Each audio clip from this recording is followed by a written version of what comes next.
Yeah, a number of years ago we passed a referendum to put children first.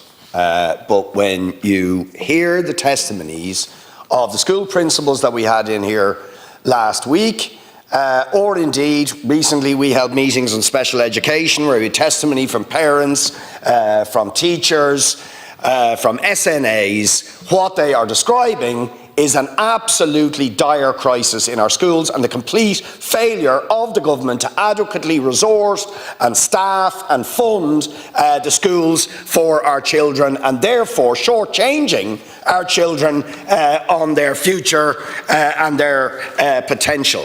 The disconnect between the minister's narrative and the testimonies that we're hearing from the teachers, the school principals, the SNAs and the parents is absolutely stunning. And it probably tells us why the minister isn't putting an alternative motion, because she doesn't even believe her own narrative.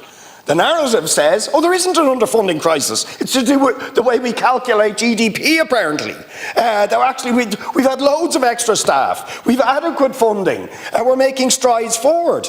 But she doesn't put a counter motion. She doesn't really believe it, because she knows the accounts that we're getting from the teachers, the principals, the parents and so on are the truth.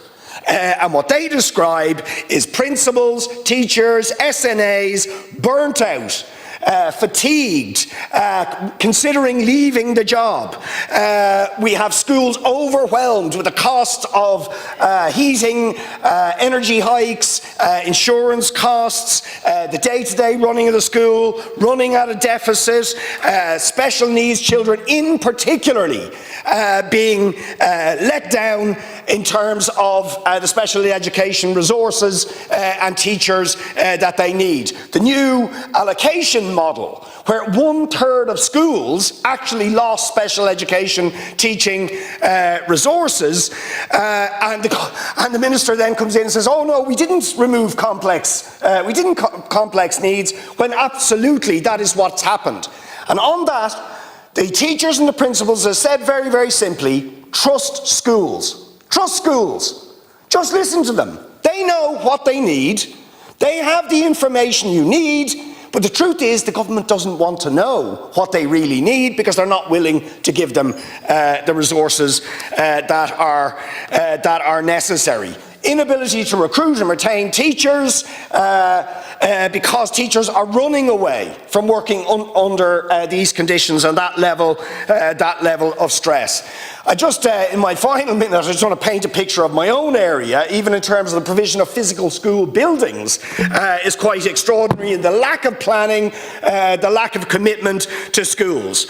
Gaelscoil Line, 2 temporary sites so far. It's now in its 3rd temporary site, temporary building should I say. It has a permanent site, but there's still no planning permission for the building.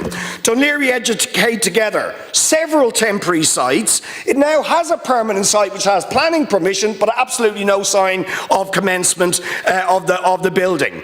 Sallynaudigan Educate Together in a temporary building, no permanent site yet, has one ASD class, has asked the department for another one because it's oversubscribed, massively oversubscribed. The department says, no, you're not getting it until we get your permanent building. When you get your permanent building, we're not telling you.